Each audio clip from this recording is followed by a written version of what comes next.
actually, it lasts a long time.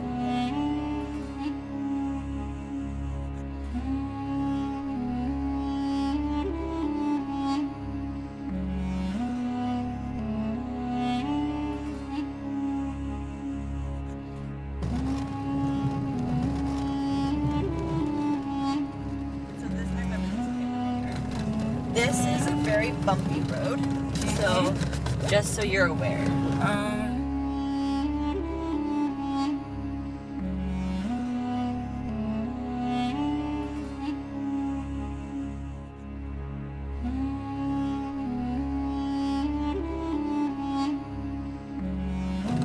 I came out here with a very, very big van. See, there's Turkey. Very close.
Han sido olvidados, la gente piensa que el problema ya ha sido resuelto. No ha sido resuelto en absoluto. Hay miles y miles de personas en Grecia todavía que van a estar aquí probablemente años.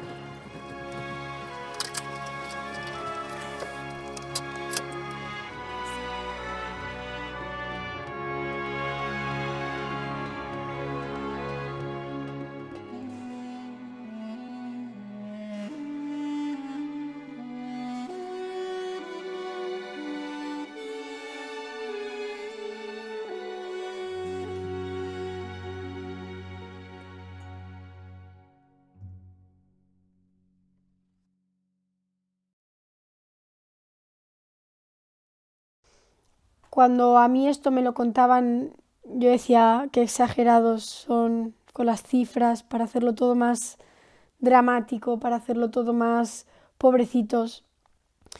Pero mi primera impresión al entrar fue como un impacto, porque fue como darme una bofetada en toda la cara y ver que era la realidad.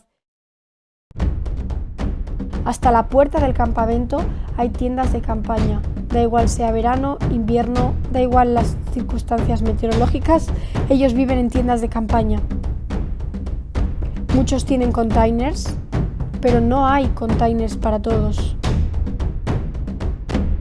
Cuando estaba en Serbia, antes de entrar en los campos donde está policía, donde ellos tienen que recibir papeles y sus timbres, ¿no?, para seguir el camino, ellos estaban en una carretera muy grande, ¿no?, y eran tantos que se agobiaban entre ellos, o sea, se desmayaban.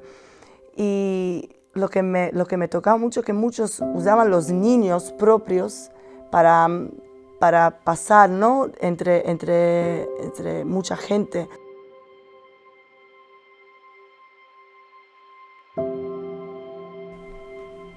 Especially on my first trip to Lesbos, which was in October of 2015. I saw some things that were, absolutely horrible. I saw thousands of refugees, come to the shores of Lesbos each day. And many of them had to come in and sleep on the ground during the night. They had to, wear wet clothing as they, trekked from camp to camp. And I had to see a lot of suffering in that, and a lot of hopelessness.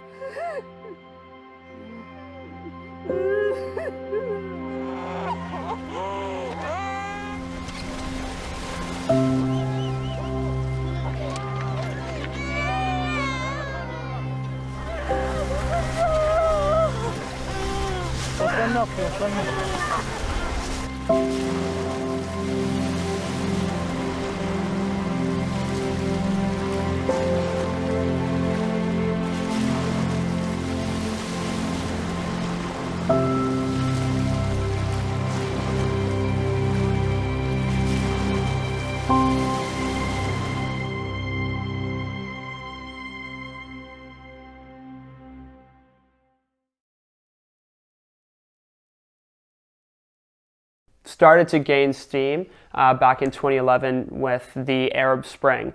And so a bunch of Arab nations all across North Africa and the Middle East began to protest their current leaders and revolt against those leaders. But when it came to one nation, Syria specifically, the leaders of the nation, or the leader, Bashar al-Assad, refused to step down, refused to reform, and began to open fire on his own people. And that created a huge amount of conflict within the nation. It led to the beginning of the Syrian civil war between the government forces and different rebel forces, and it even, in a sense, created the ground for different terrorist groups, one of these groups being Islamic State, to gain a huge amount of power in the region. And so within that, Syria was going through intense amounts of conflict, and so necessarily people were leaving their homes to try and find refuge somewhere.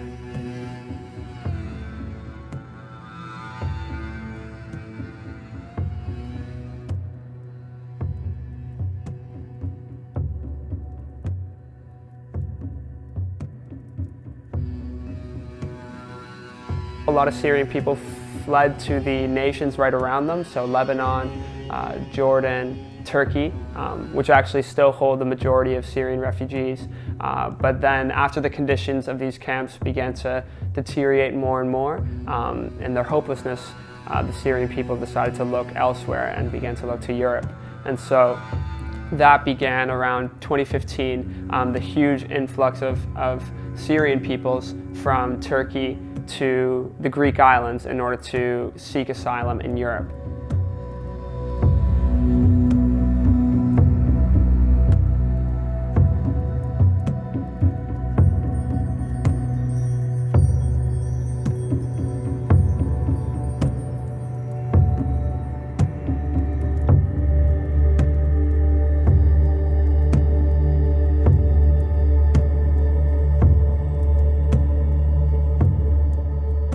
But at the same time, during that, other conflict-ridden nations in the Middle East, but also in Africa, such as Iraq, Afghanistan, Eritrea, the people in these nations also wanted to go out, and seeing the Syrian people and their ability to go, decided to join. And it kind of created not only a Syrian refugee crisis, but a larger crisis. The other big group, of course, is the people from African countries who have no perspective whatsoever of getting a life a bit better or for the next generation. And so out of desperation, they go, many of them think that they can work for a few years and come back with some money and do things in their own country. Of others, they just have given up hope of their own country and they want to stay in Europe. And the thing that's confusing as well is that though a large portion of the people are refugees, there are also people from other nations all over Africa, the Middle East, all over really, who have kind of joined in the huge movement and are seeking for economic opportunities or different reasons as well, are also looking to come to Europe. So it's a very complex thing, but basically it started deep in the Middle East with the conflict that began in Syria.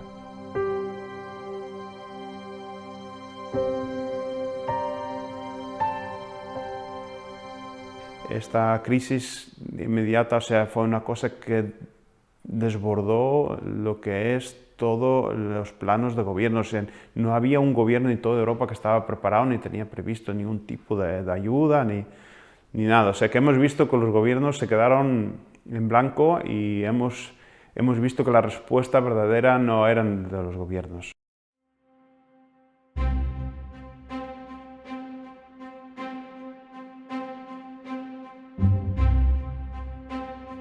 So in that absence of being able to meet those needs, different organizations all across the world from the UNHCR, big organizations like the UNHCR, all the way to grassroots Greek organizations, decided to jump in and provide help wherever they could in the crisis. So there was a huge coming together of people all across the continent, all across the world in fact, who would come to Europe, to Greece, to Italy, and immediately start helping refugees as they could.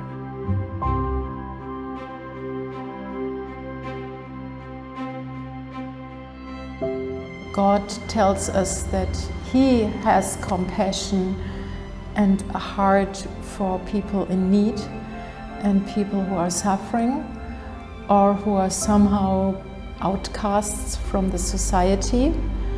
And the Lord is even judging His own people if they don't have compassion. So I think for God is very important, and if we follow Jesus, we also have a heart for the people in need. And I think in Europe, one of the most needy groups of people at the moment are refugees.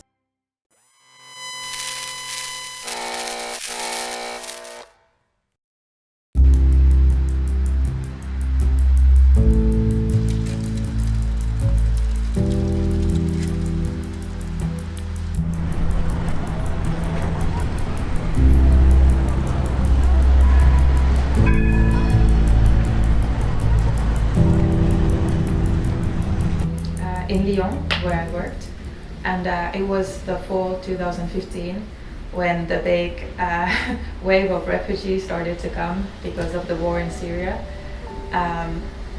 So it was just something really heavy in my heart.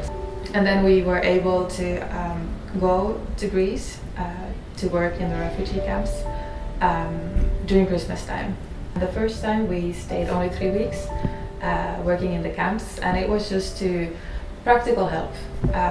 We gave water, food, bus tickets, clothes, dry clothes to the refugees who just when they came to Greece from Turkey with those small rubber boats. So it was very practical. But I have a background in visual art. So then I started to think that, well, I'm an artist, so maybe I could do something and use art to help these people, and then maybe, give these people a chance to express themselves for other people in Europe. While we were in Greece, we saw a lot of life jackets in the beaches and in the shore everywhere, because all of the refugees were wearing life jackets and then they just left them on the beach. So I thought that, well, maybe I could do art installations out of the life jackets.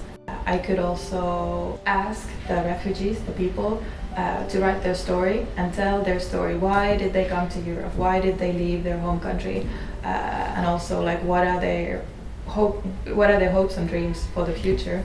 And then we could interview these people and then have those stories in the tent, so people could go inside the tent and either read or listen to these stories.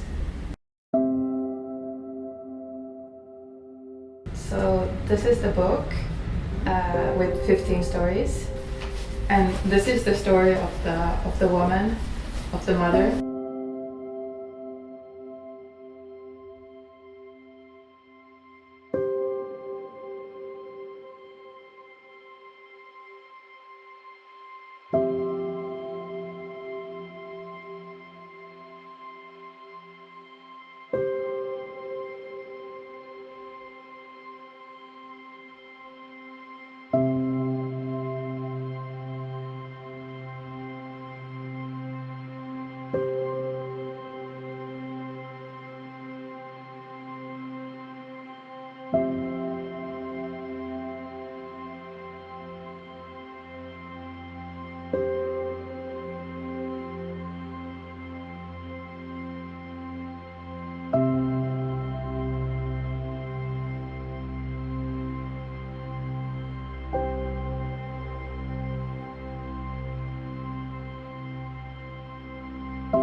So these are the little notebooks that I made with the students.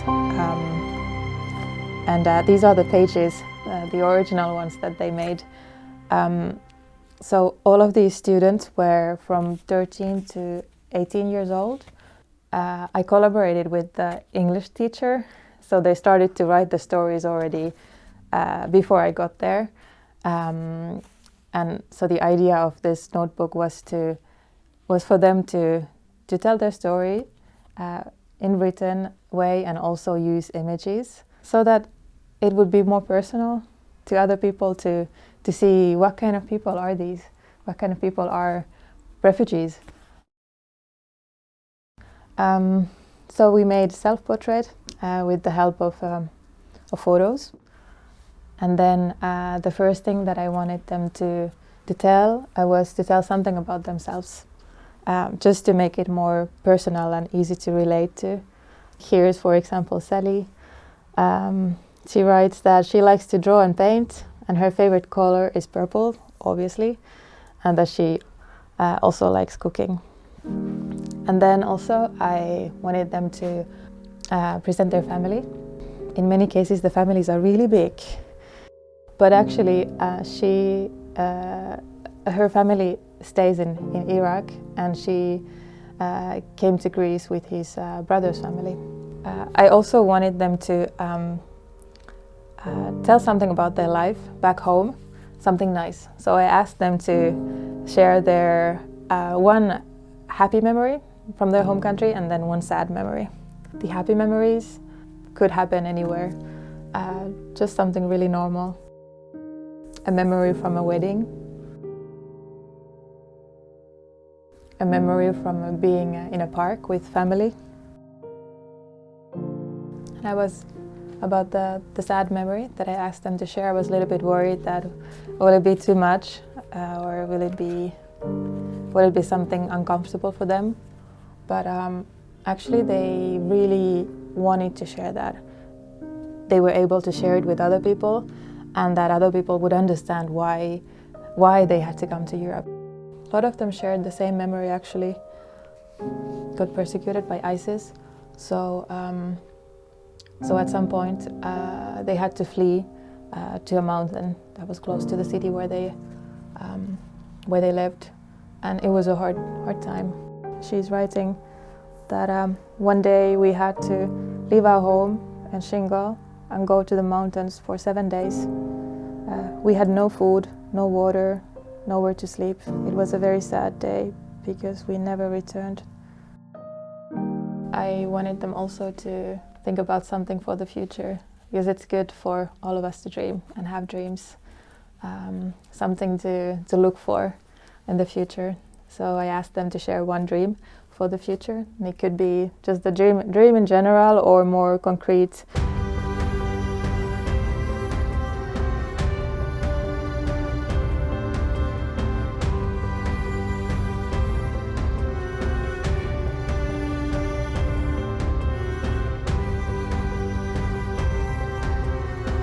They can choose their attitude, they can choose, a lot of things.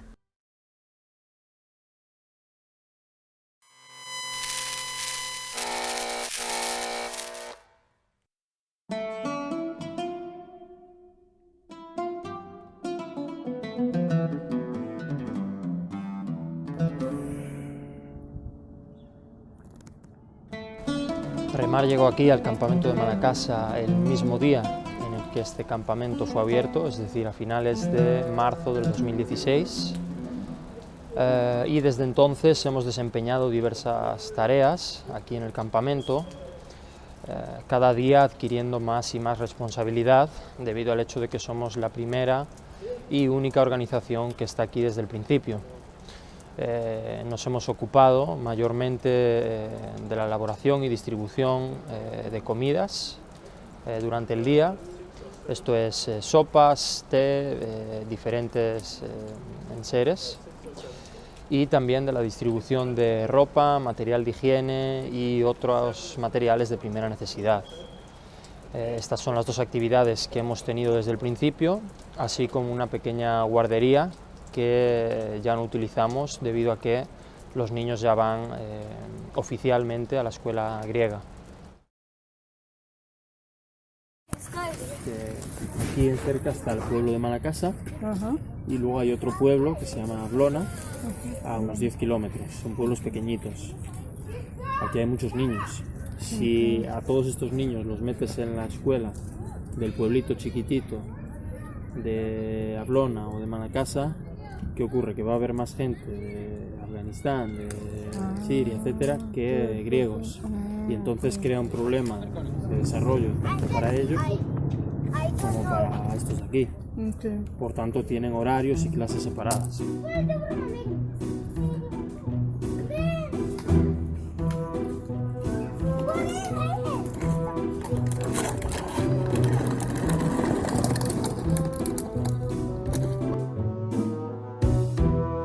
Bueno, pues al principio en el campamento, ahora lo que veis aquí detrás son todo contenedores unifamiliares donde vive, bueno, un contenedor por familia, pero desde el principio y hasta el primer invierno que pasaron aquí, es decir, desde marzo del 2016 hasta diciembre 2016, enero 2017, la gente estuvo viviendo en tiendas de campaña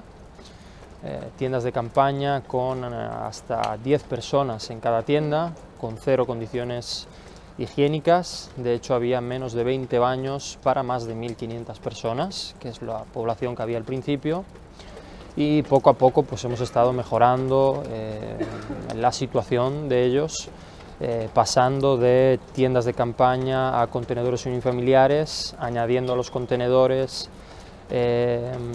cocina, para que ya no tengamos nosotros que cocinar para ellos, sino para que ellos mismos se cocinen. El baño, cada contenedor contiene un baño, han sido añadidos tanto aire acondicionado como calefacción, cosa que era el mayor problema en el campamento al principio, especialmente con la llegada del invierno, el frío. Tuvimos varios casos graves de hipotermia, así como numerosos otros problemas, y sin embargo, pues bueno, día a día se intenta mejorar para que su situación sea la más digna posible, ¿no? Aquí en el campamento de Manacasa tenemos alrededor de 1000 personas provenientes de diferentes países, la mayoría de Afganistán y también gente de Siria, de Irak, otras nacionalidades. Y de esos 1000, muchos de ellos son casos vulnerables, es decir, gente con diferentes discapacidades físicas o mentales, que han sido traídos hace poco desde las islas griegas. Las posibilidades que tienen aquí los residentes son muy remotas. Ellos solo pueden pedir asilo aquí en Grecia y supuestamente todos ellos están esperando la posibilidad de obtener ese permiso de residencia que les permita dejar este campamento y poder encontrar un trabajo, un piso propio y todo lo demás. Cierto es que la mayor parte de la población no quiere estar aquí en Grecia, ellos buscan llegar al norte de Europa, Alemania y otros países, pero las posibilidades que ellos tienen son las de obtener el asilo político aquí, y este es un proceso muy lento que requiere en la mayor parte de las ocasiones no meses sino años.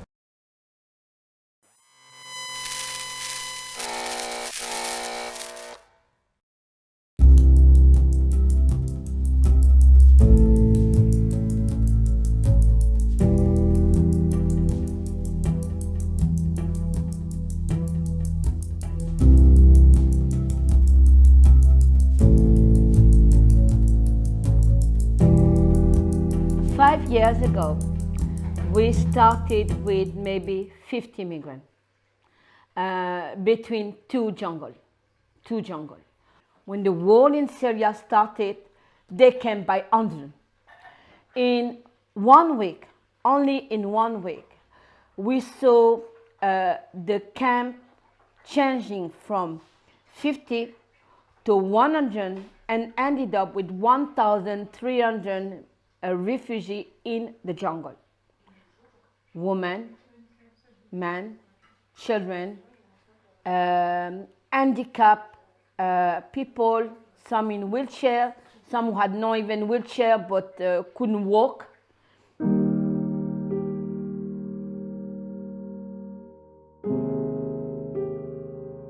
we have a lot of, okay, there is Iranian, Iraqi, Afghan, Syrian, Somalian, Sudanese, Eritrean, from Yemen, who are arriving from Yemen, some from Saudi Arabia. So they are coming from all around the world. And then I started by doing muffin at home. I started with 50 muffin, ended up making 300. In our church, with the migrant, there's not a lot of volunteers. I have Lasma, who dealing with the meal, the Sunday meal for the migrants. She's the one who's cooking for them. I have Yanis, her husband, who is going to pick up the migrant on Sunday and bringing them to church and taking them back. Myself, who goes when I can to go and get the food for them. If one of them is sick, I intend to take him to the hospital, stay with them.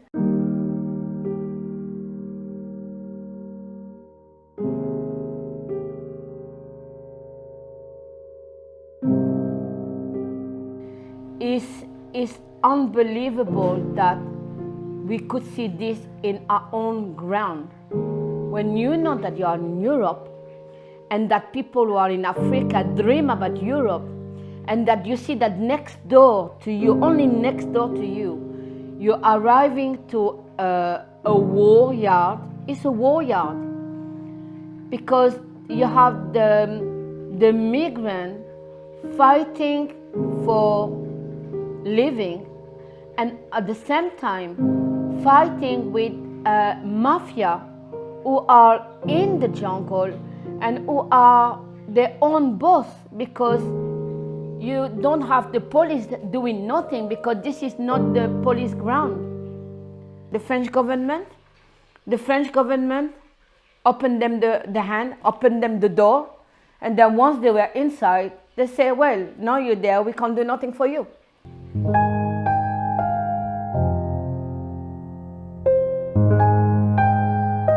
Exiting the Iran 2050, Iran and coming for Turkey. In the Istanbul, stay in the Istanbul 1 month because no good wind. Go to in the for boat in the ocean. Stay in the jungle, Istanbul, Izmir. Stay in the Istanbul, no good, very time rain, no have shelter, no have food, no have 1 month, very problem for mafia. Mafia buy boat, stay in the boat in the ocean, 6 hours and 5 hours in the ocean, big problem. All time off engine boat, all time off engine boat. Stay in the ocean, I don't know die or no die. We leave Iran and we had some trouble on road. After a few weeks we arrived in France. First time we in Dunkirk, we go to church, and we saw church and many Christian people. That's very interesting for us. We happy, and my wife saw dream. I saw Leila. She come visit us and she baptized us. And tomorrow night Leila come to visit us and bring us to here. And I think after few weeks we baptized.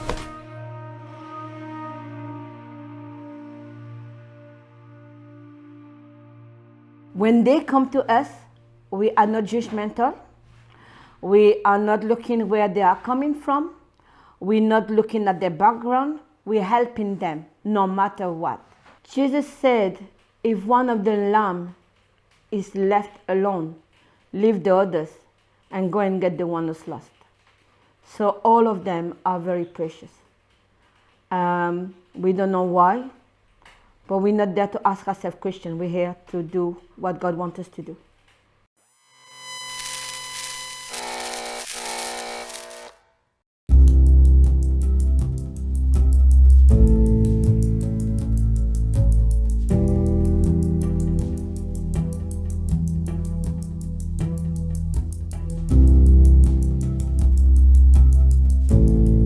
Bueno, pues os voy a hablar un poco de la gente de aquí de Moria.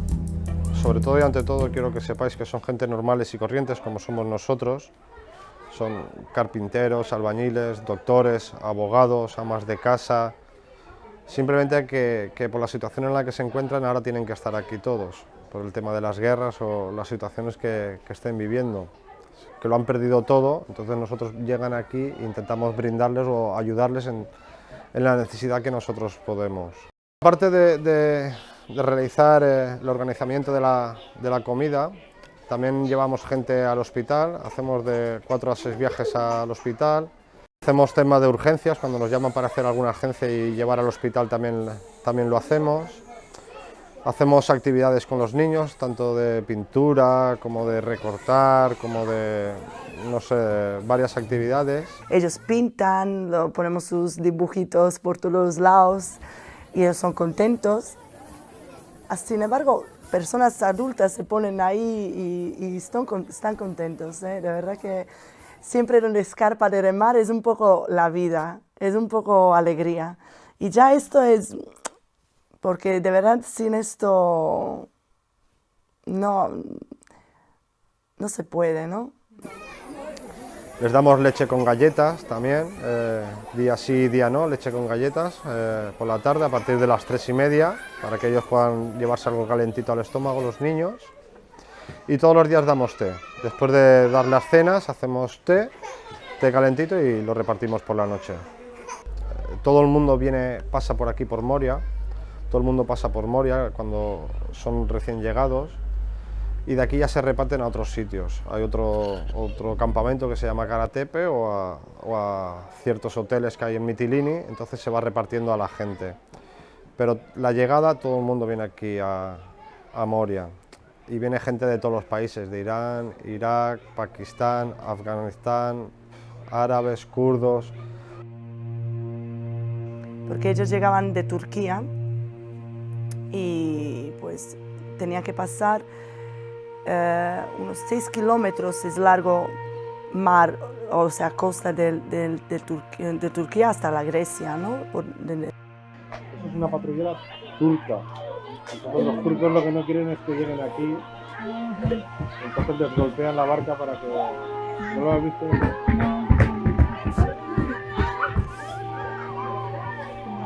Que me lo pasaron así, no lo puedo ver. Pero ahora verás, la patrullera les golpea la barca para que vuelvan o para tirarlos, no sé, se corta el vídeo luego. Y en la barca hay niños, hay de todo ahí. Eso es en Turquía, porque no quieren que vengan aquí. En Turquía para ellos son dinero. El gobierno de allí, creo que Turquía les da 2.500 euros cada refugiado.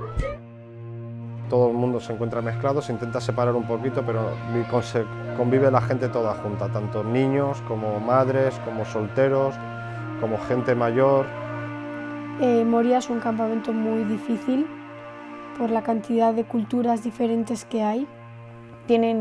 Han creado su propia ciudad, tienen sus puestos de cafetería, sus peluquerías, venden ropa y es a lo que se dedican. Están encerrados y al estar encerrados han intentado pues, crear su propia vida externa a lo que en realidad están viviendo. Los niños intentan ir al colegio, intentan aprender inglés, Intentan, para los niños sí que es verdad que se intenta hacer como más actividades. Los jóvenes intentan salir a hacer fútbol, cualquier cosa que les pueda distraer. Es un día a día con bastante tensión. Hay mucha violencia en el día a día, muchísimas peleas, muchísimos robos. Es normal que haya eso. Vienen de un sitio en el que les falta de todo, en el que están perseguidos. Entonces, el día a día pues, es buscarse ellos la forma de salir adelante. Aunque sea ahí dentro, intentan salir adelante. Pues ya te digo, con sus cafeterías, con sus tiendas, con sus peleas, pero es la forma de vida que conocen. Las mafias lideran el campo, las malas circunstancias, me refiero a las drogas, lideran el campo, la prostitución, los robos, y no es un lugar que principalmente es lo que me viene a la cabeza, ¿no?, para niños.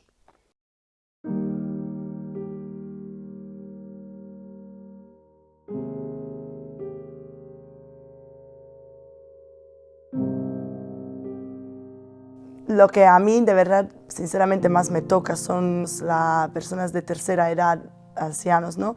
Porque muchos de esos niños, no, siempre vas con esta imaginación, niños, porque sí, niños son quien más nos tocan, ¿no?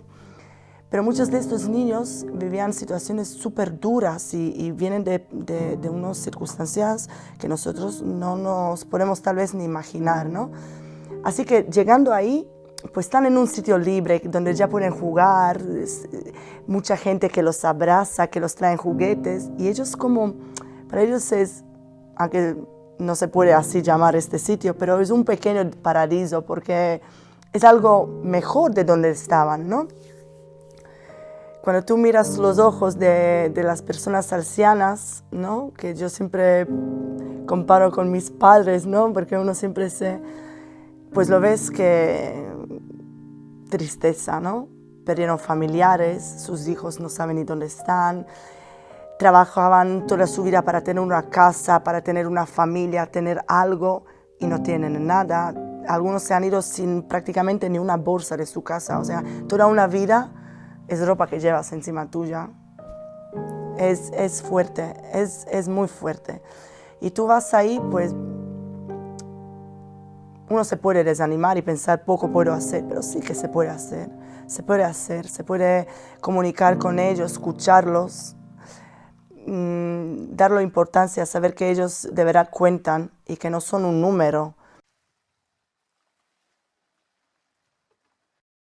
Essentially, at the beginning, when we first arrived in 2015, it was 100% relief crisis support that we were presenting over here in the island.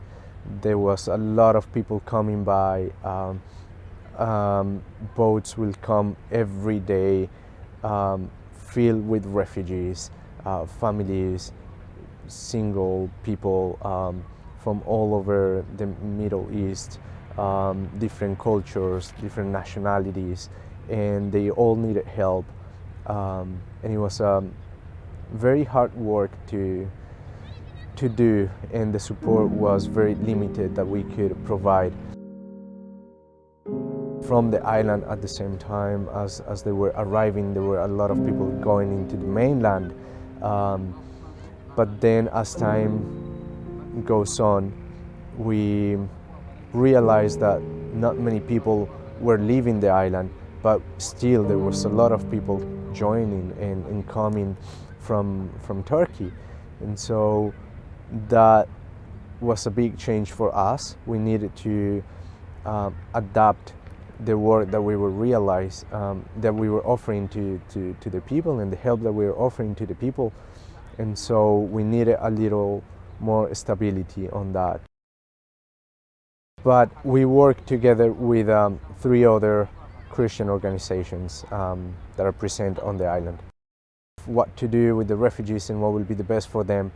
Unfortunately, we didn't receive much help from other organizations, other NGOs, since this wasn't anymore a matter for them and many NGOs left the island, leaving us with a lot of work to do.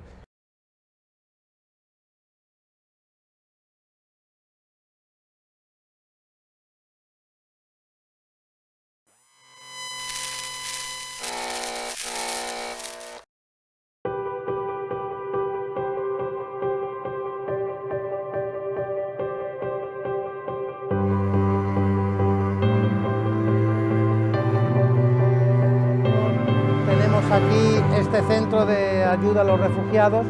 En este centro en Milán acogemos a 50 refugiados donde tienen sus clases de italiano, donde tienen su desayuno, su comida, su cena, donde duermen, donde les tratamos los problemas jurídicos, donde les tratamos los problemas médicos. Nosotros hay un equipo de profesionales como educadores, psicólogos, asistentes sociales, profesores, mediadores culturales que se encargan en el tratar en cada uno de sus problemas, sea personales como también sus problemas legales y gubernamentales. Entonces nosotros hacemos de enlace entre el gobierno y ellos, trabajamos aquí ayudando y colaborando al gobierno italiano en este trabajo al cual han decidido poder tratar también del punto de vista institucional. Tenemos dos cocinas en esta estructura, una es esta de campaña y otra es una arriba, en la cual en esta damos de comer para 180 personas que están al exterior de la estructura, y ahí arriba damos para comer para las 50 personas que están en el proyecto. Luego entramos en esta parte donde esto nos lleva a la sala donde se sirve la comida.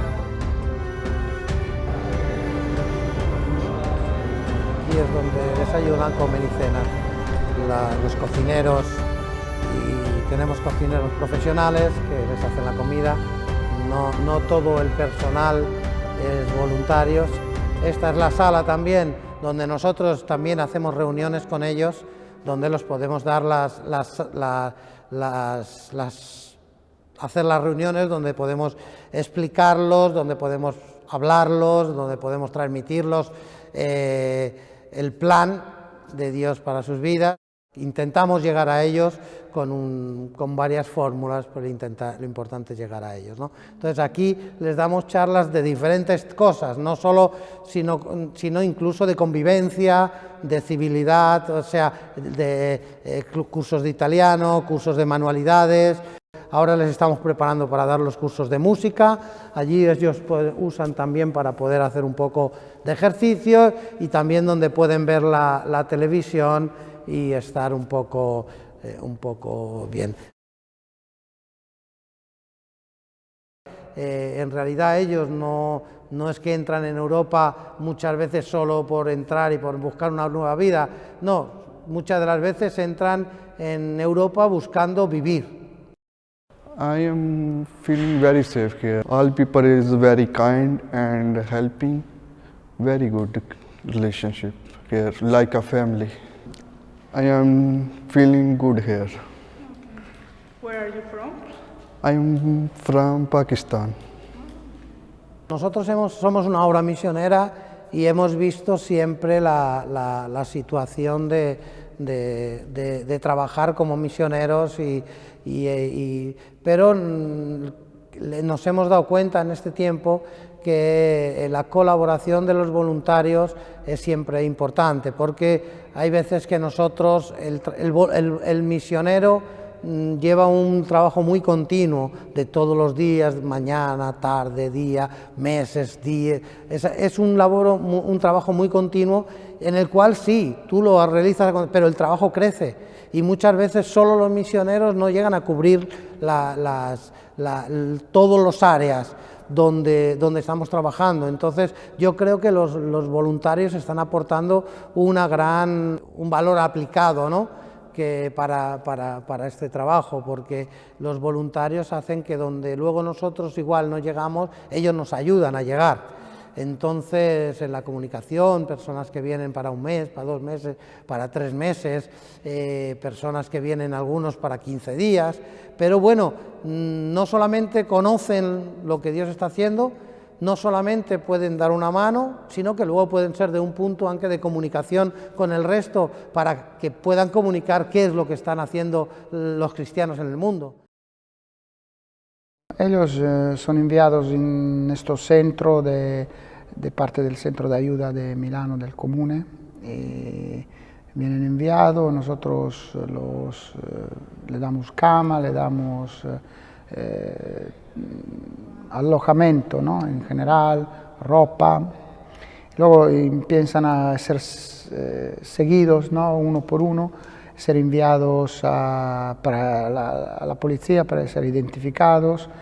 Luego tienen que tener un seguimiento médico, hay que ver las cosas, prueba de la tuberculosis, cosas que porque muchos de ellos provienen de países donde estas cosas básicas no las hay.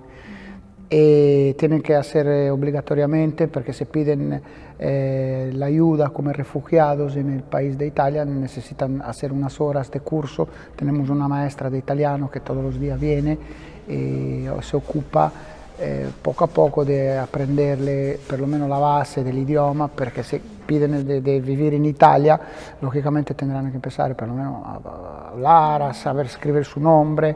Cada cosa son monitorados en el sentido, se le da algo, un kit de higiene, champú, tienen que aprender a tener documentos, venir a la oficina enseñando su documento. Tenemos un documento interno per las personas que son ospite, digamos, de aquí, tienen que firmar cómo reciben estas cosas. También en el proceso de esto un poquito hacerle entender cómo se vive en Europa, que cómo vivimos los ciudadanos, ¿no? Tú tienes que ser identificado, que mismo que vas al banco, que te conocen, pero necesitan coger dinero, tienes que sacar todas estas cositas. Entonces muchas veces la lucha es propiamente contra esto, trabajar contra la cultura. Sobre todo tenemos personas, mujeres, asistentes sociales que son mujeres, psicólogas, etc.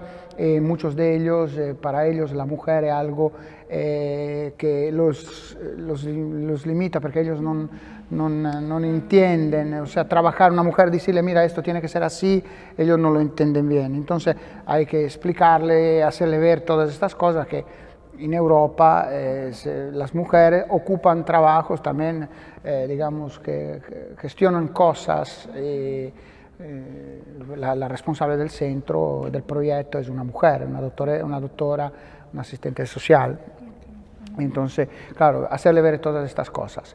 Y nada, esto es un poco brevemente lo que hacemos día a día.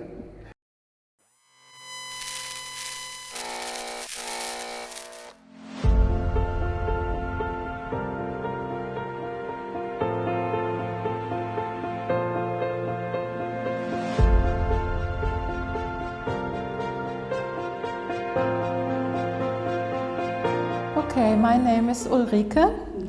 I'm working in this ministry as a volunteer, and we are here in Ragusa in Sicily, which is part of Italy.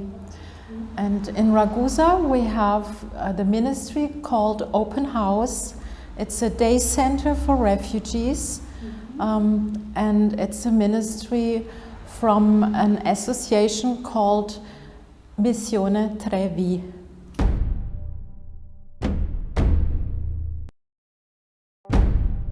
Since many years, one of the main routes from the refugees was the Mediterranean route, which means the people from African countries, they come through Libya and then with boats over the Mediterranean Sea, and many of them, the first European country where they land is Italy. So there is a great need because there are many refugees arriving in Italy and especially in Sicily. So this is why the ministry started, because there is a need and there are many displaced people coming to this island. There is a couple, they're Francesco and Tina, and they came to Ragusa as missionaries from YWAM in 2014. And they had a calling to work with refugees. And so first they started to visit refugee camps in the area. And then about 1 year later, they thought it would be a good idea to have a place where the refugees can come to and where you can build relationships and where you can also teach them something and where you can give out aid and practical help. And this is when they started the Day Center Open House. One thing is we really want to welcome the people and make them feel at home and build relationships.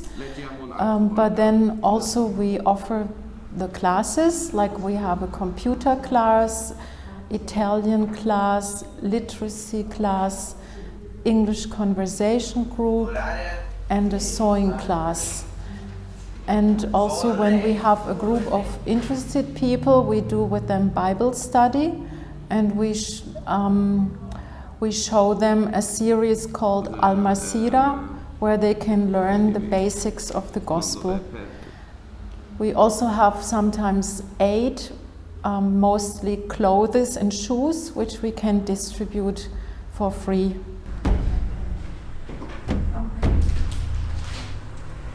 We sometimes have teams, but it's not ideal to have teams. We rather prefer to have 2-3 people who can stay for longer.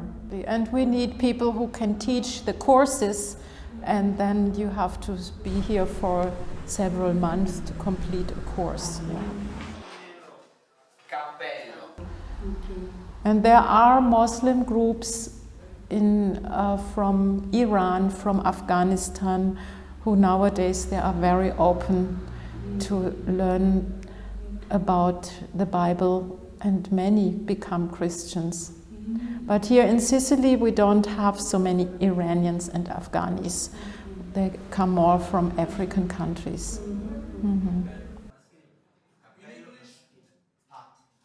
But generally they are happy to take Bibles. We have Bibles in many different languages, and we show the Jesus film in different languages, and most, even Muslims, they appreciate this, they don't reject.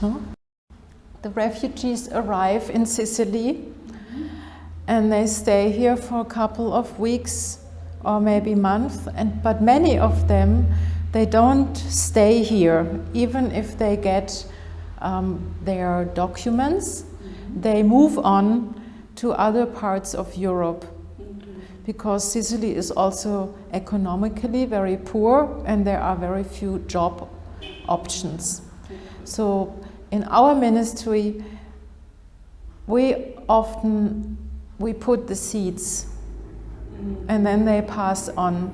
With some people we can stay in contact, or we can, when they go to another place, we can connect them to other Christians there. Sometimes we never hear from them again. We just have to trust that God will continue the work which started in the hearts.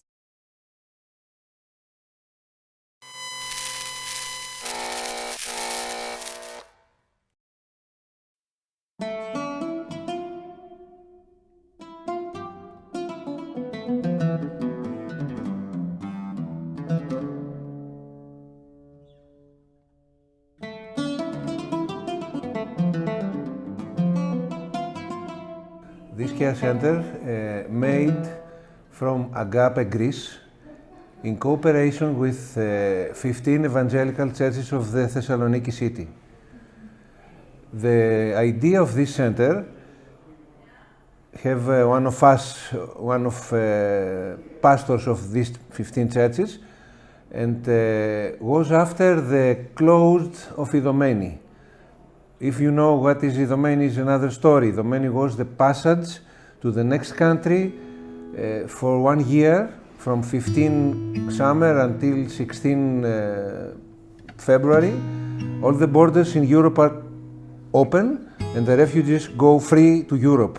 After February of 16, closed the borders and trapped in Greece about 600,000 refugees, 60,000, sorry. And these refugees stay in the cities. In Thessaloniki we have more 50,000, and these men and families and women needs everything to live. And the idea was to have a center, a Christian center, who serve food, giving services in parallel with Jesus speaking in public or in private. We begin before 1 year from now. Now we have a year here. Transform this place, was a factory of clothes before.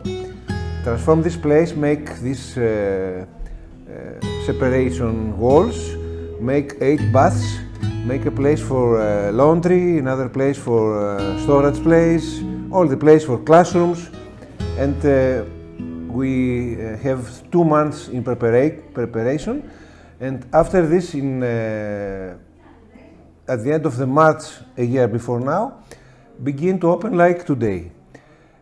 Our services are laundry services and dryer services. We take the clothes of the refugees and give back in less than an hour.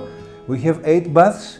Many of them, of these refugees, stay at the streets and give the opportunity to take a shower and to feel human again. Also, we have a large place who give to everyone to eat something snack, not real food, but we have sandwich, we have pies, we have cakes, like a snack, and give to them in a safe place. In parallel, the 3 television sets in our place play Jesus film in Arabic, in Urdu, and many times in Farsi. We have different help different nationalities. We are open two days of the week, every Tuesday and Thursday, from noon until 6 o'clock, 6 hours every time, giving all these services. Also, we have a safety place for children. We involved as evangelicals with the refugee crisis. We have now from 3 and more years now.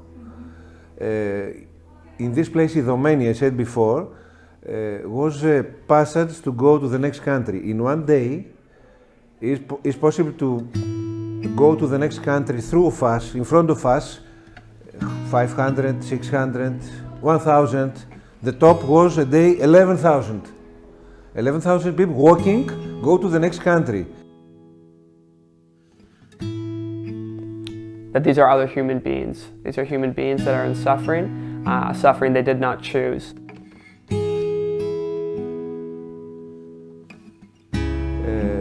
Every family or men stay on tents. Idomeni is a village with less than 100 population, and in these days we had 20,000 stay in tents, and all these thousands were waiting for us to giving food, to giving everything, water, no water there.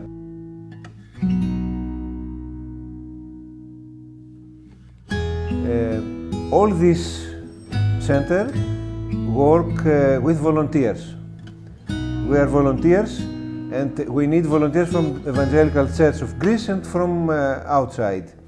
Today we have 2 teams. One is from America, US, another team is from Europe.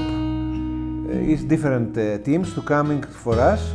Not all the times, but many times we have volunteers from other lands, from other countries.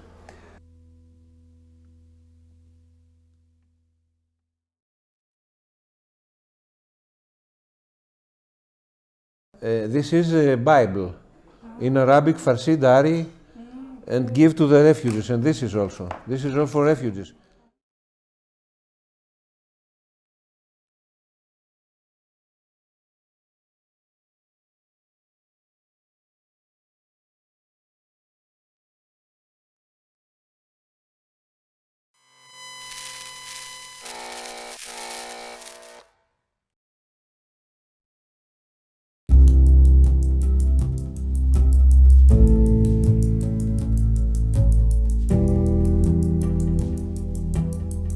Hemos salido el 2015 a la estación de Budapest, que está en Hungría, y bueno, por las noticias que nos llegaban, las imágenes que constantemente veíamos por la televisión, hemos dicho que no podemos quedarnos con brazos cruzados y tenemos que ir. Fuimos a ver y lo que vimos fue algo inexplicable. O sea, en los 40 años que tengo de vida nunca había visto algo así. Miles de personas viviendo en la calle con tiendas de campaña, finas de verano, era un pleno invierno. O sea, hemos visto cosas inexplicables. Las personas dormían incluso en campos llenos de barro, en cualquier sitio, en cualquier lugar. Llevaban días sin comer, días sin dormir. El trabajo de los refugiados, la verdad que ha sido siempre un improvisar constante, ya que las circunstancias nos llevaban, nos obligaban a ello. A la semana el gobierno decidió de acabar con todos los refugiados en esa ciudad de Budapest y cerraron las fronteras. Entonces dejaron de entrar refugiados, el paso se cortó y nos llegaban noticias que se estaban acumulando en la parte de la frontera, la parte de Serbia con Hungría, multitudes de personas que no tenían ni agua, ni comida, ni lo más mínimo. Así que volvimos otra vez a empezar a montar la tienda, a empezar a ayudar, a empezar a poder colaborar un poco, y a las 24 horas de estar ahí se abrió Croacia una ruta y los refugiados todos se deslocaron a ese lado. O sea que para nosotros fue otra vez volver a cerrar todo, volver a montar todo en la frontera con Croacia, y nos llegaban noticias de lugares peores, que eran en Serbia, en la capital, de los parques que estaban llenos, de personas que constantemente llegaban. La verdad que llegaban muchas familias, muchos niños, incluso niños solos, menores, con 12, 13, 14 años, que venían solos desde Siria hasta... O sea, cosas que nosotros no podemos ni imaginarlo.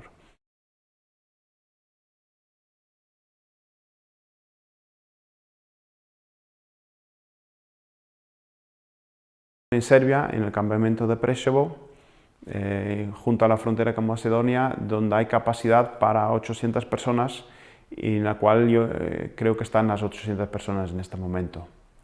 Y bueno, la labor es siempre la misma, o más o menos la misma: ayudar e intentar animar a las personas, orar por ellas y bueno, estar dispuesto a lo que se pueda hacer.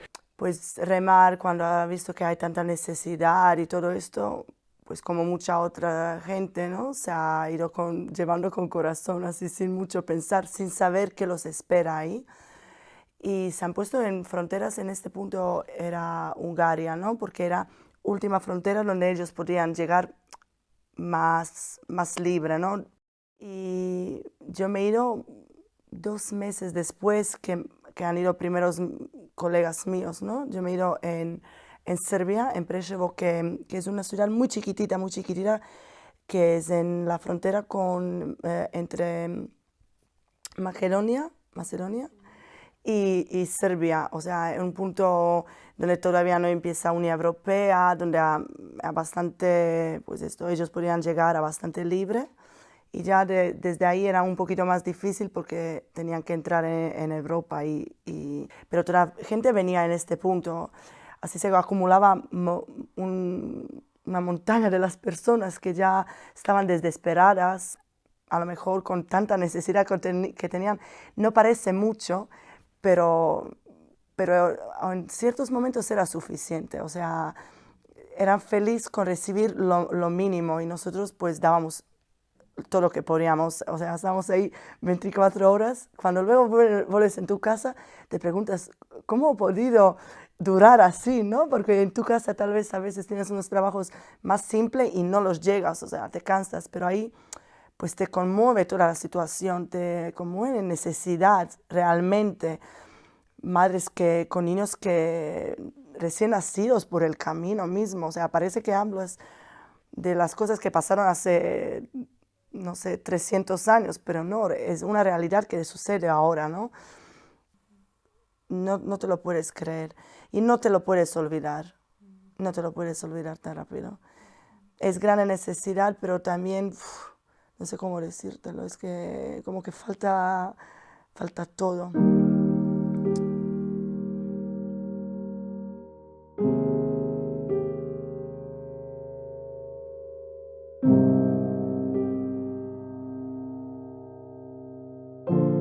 Ahora se habla del Islam, del terrorismo, esto, y en parte es verdad, porque entre ellos no sabemos, y ha habido personas que han dado problemas, pero en la verdad muchas personas son personas que merecen tener una oportunidad, como nosotros europeos hemos sido emigrantes, en Argentina por ejemplo, muchos italianos han ido a trabajar en Argentina, o españoles, etc.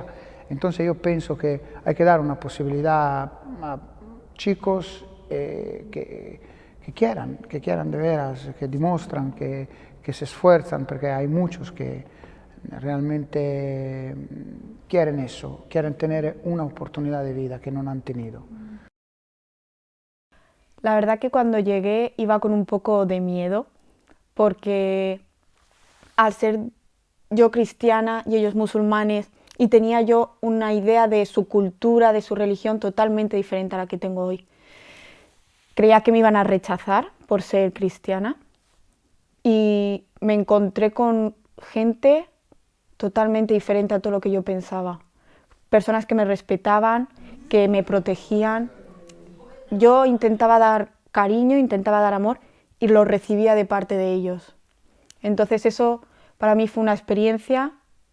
Cambiar como ese chip fue una de las cosas más significativas.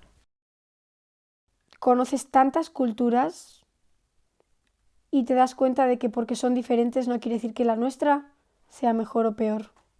Yo creo que alguno ya ha agradecido y agradece a Dios por la puerta que le ha abierto. Entonces creo que estamos haciendo un buen trabajo, el pueblo de Dios creo que está haciendo un buen trabajo con ellos. Creo que se puede hacer mucho más, creo que vamos a hacer mucho más. We know what's coming and we need to get ready. And we must not wait until disaster arrives. If we are ready now to get the children that God is sending us, then we can welcome them as they deserve to be welcomed.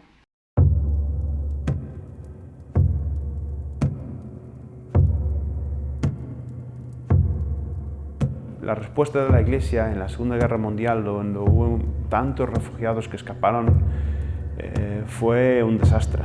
Y me olía que la respuesta de la Iglesia en esta situación, que no era tan dramática, pero estaba caminando hacia allá, iba a ser también dramática, iba a ser una vergüenza, y así fue. It has been on and off with their help. Some churches, at the beginning, they were very, very keen to come and help. But as I told you, there was no more news in the media. There was no more news in the papers. There was no more news on TV, and they just thought that there was no more crisis, that nothing else was happening, that it was a 6-month thing that was happening, but they just don't know what's the reality of the situation, so they're not in a position to help anymore, or they think there's no more need, so therefore we don't want to keep sending teams over there. We don't want to keep reaching to people and see what's going on in this place.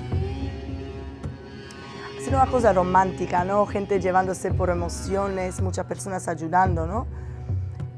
Y poco a poco, ¿no? Como que ya no es tan interesante, no es moda o ya hay otras cosas también.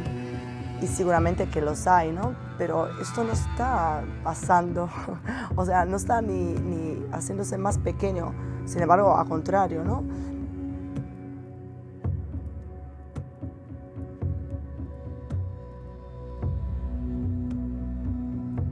La Iglesia sigue dentro de sus paredes, con sus cultos, con sus reuniones, con su programa, y el necesitado, bueno, que Dios le ayude, y es lo triste, ¿no? Yo pienso que Dios nos envió a nosotros para que seamos los buenos samaritanos y que no pasemos de largo. Nosotros hemos dicho que no vamos a pasar de largo. Las circunstancias muchas veces no eran favorables para nosotros. Y bueno, ante esas circunstancias nos hemos plantado y hemos dicho, Señor, ¿qué hacemos? ¿Desmontamos y no vamos? Pero siempre el Señor nos dijo, no paséis de largo. Aquí la cuestión no somos nosotros, son los refugiados, y si nosotros vamos, ¿quién les ayudará? ONGs humanitarias que están trabajando y ganando dinero con ello, o son personas que tienen un corazón dispuesto a servir y que están dispuestas a ir.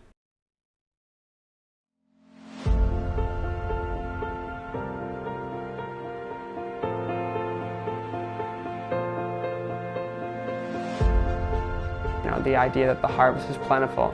It's the idea that God is actually using this crisis as a way for us to reach people that we would never be able to reach.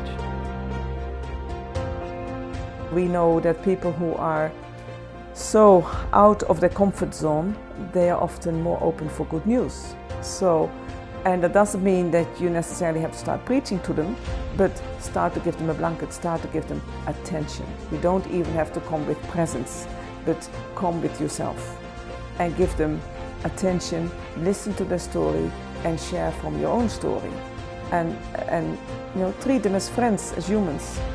And I think that is so valuable, that people feel they're not a number, because often when they are in the procedure of being accepted or not, they feel very much a number. It's one interview, after 6 weeks you hear yes or no, and it's terrible. You have to wait a long time, you're treated as an absolute number and not as a person. It's better to try and build a relationship with one person than trying to say hello, how are you, and goodbye.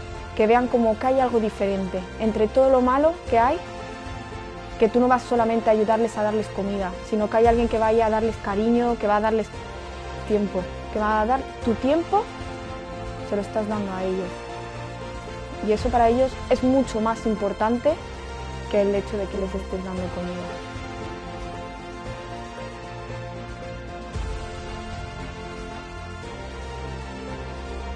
Hemos visto que la respuesta verdadera no eran de los gobiernos, no eran, bueno, en definitiva yo pienso que es la Iglesia la que tiene que dar respuesta a una situación así.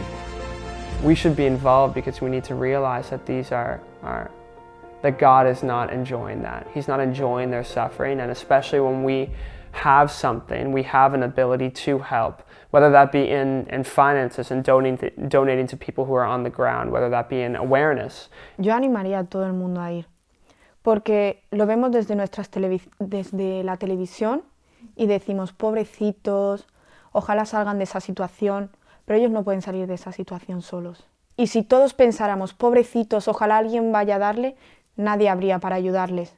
Entonces tienes que ser tú el que dé el paso de ir a ayudarles. Y también pensar, si tú estuvieras en esa situación, a ti te gustaría que alguien estuviera ahí para ayudarte. Entonces, si tú quieres recibir algo, ¿por qué no vas tú y lo das? De verdad que los animo a todos a ir, da igual la edad que tengas, da igual el trabajo, da todo siempre y cuando puedas ayudar a una persona a seguir adelante, a seguir con su vida. Merece la pena. Si el Señor te está tocando tu corazón, que no pases de largo, escucha la voz y ponte en contacto con nosotros para que puedas venir a ayudar.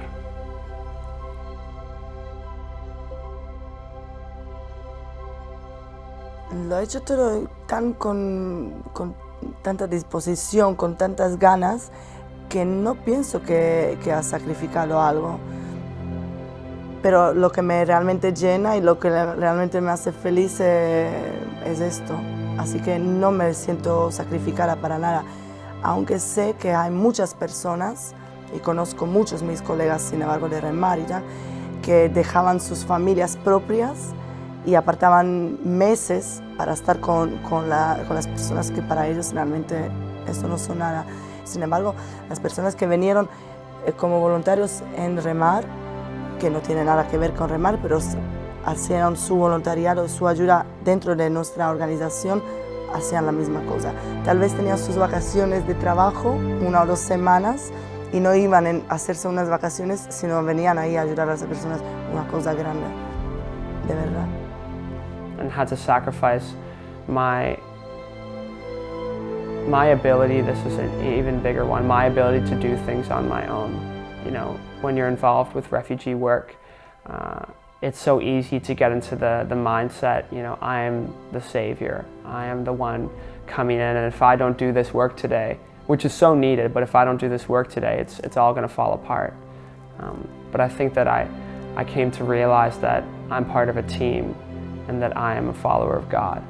Igual se preguntan, ¿por qué haces esto? ¿Por qué me estás dando comida si no estás recibiendo dinero, no estás recibiendo nada a cambio? ¿Qué es lo que te mueve a hacer esto? Y decir, pues es un amor especial que me da Jesús por ti. Pues ya solamente por eso ha merecido la pena, porque eso ya es una semilla que tú plantas en su corazón y que el Señor, conforme a su voluntad, a su tiempo, hará florecer. Igual en ese momento no se convierte, pero con tus actos, poco a poco, viendo que hay algo diferente en ti, puedes llegar a convertir a esa persona.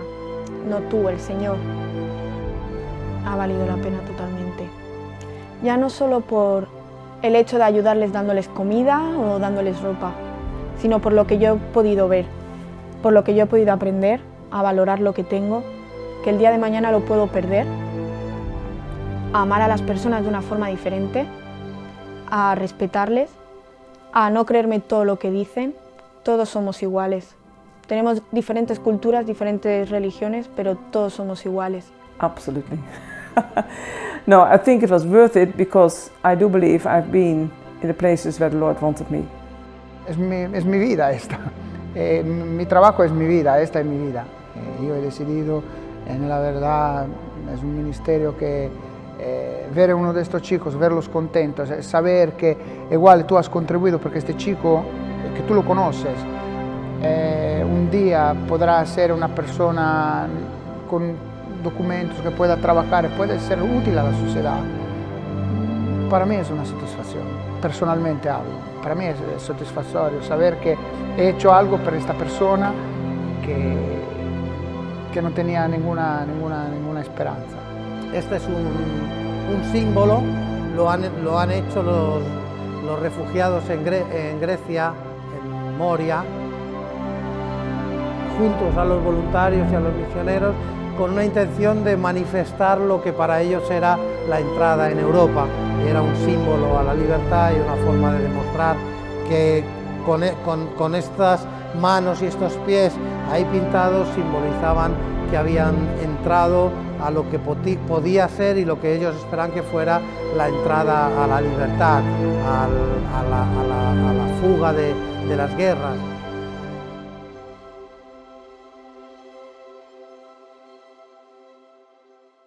Was there and speaking with a young lady and said me, what's happened with us? This lady have 2 boys, 3 years and 6 years. So only God knows what happened with you. When he come back to my house, said to my wife about Rosa and her boys, this is difficult, and said me, what happened with us? And my wife said to me, take this family to my home, to our home, and visit not the next day, after 2 days, the man again, and try to find Rosa and find. And said Rosa is in the same age with my daughter. I have a daughter in this age, 26 was this year. Say the story, my wife likes to come, you and your boys, to our house. It's difficult to take decision to come because she's afraid. And take an interpreter from there, was many interpreters from many organizations, and explain to Rosa, if you like, go there, and if you don't like, come back. Was 8 months Rosa lives with us. If you see on my phone, now Rosa is in German. Is in my other one daughter. Lives with us for 8 months. Take me Papa, usually is my Syrian daughter. Her husband was in German before 20 months before I met Rosa.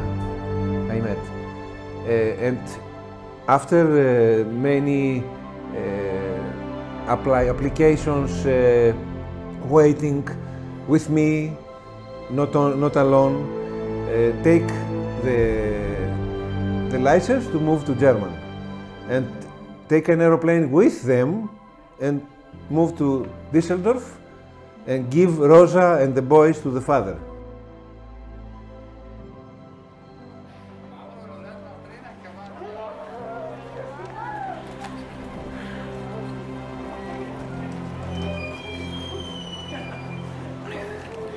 Go to Papa.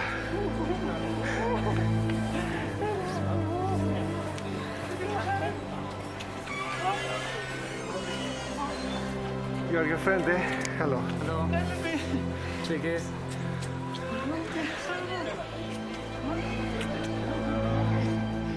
For me, compassion means not be judgmental, and also understanding that what happened to the others can also happen to you. When Jesus came, he had compassion for us. He didn't have to do what he did, but he did it because he loved us, and he is love.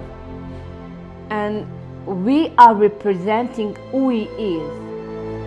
So if I want to be like him, I have to love my brother or sister, whatever they are doing, whatever they've been doing, by forgiving and by loving them and helping them.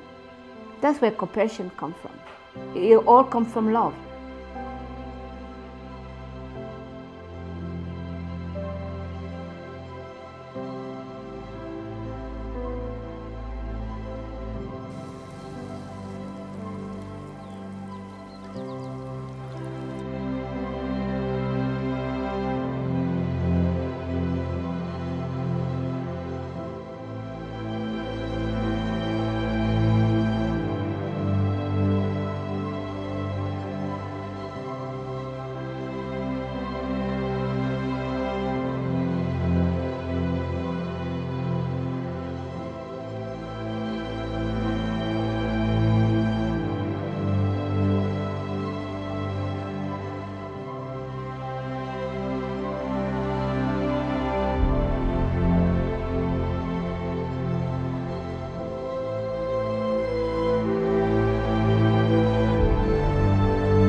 He luchado con más ganas de las que imaginaba, con mis suelas desgastadas en la mitad de la jornada.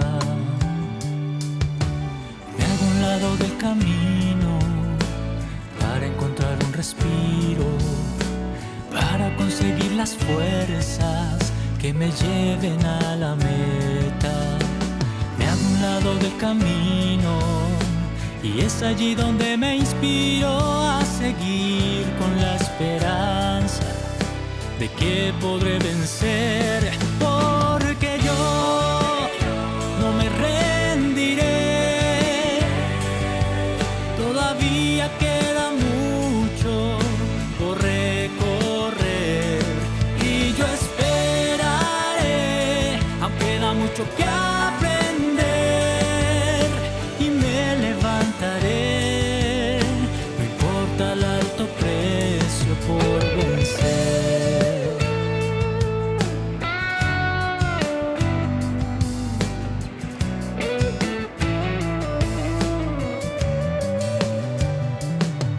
He luchado sin más fuerzas, con heridas que me pesan,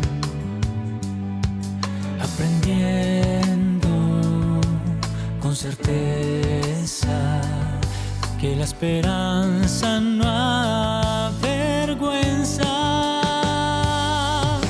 Me hago a un lado del camino para encontrar un respiro, para conseguir las fuerzas que me lleven a la meta. Me hago a un lado del camino y es allí donde me inspiro a seguir con la esperanza de que podré ver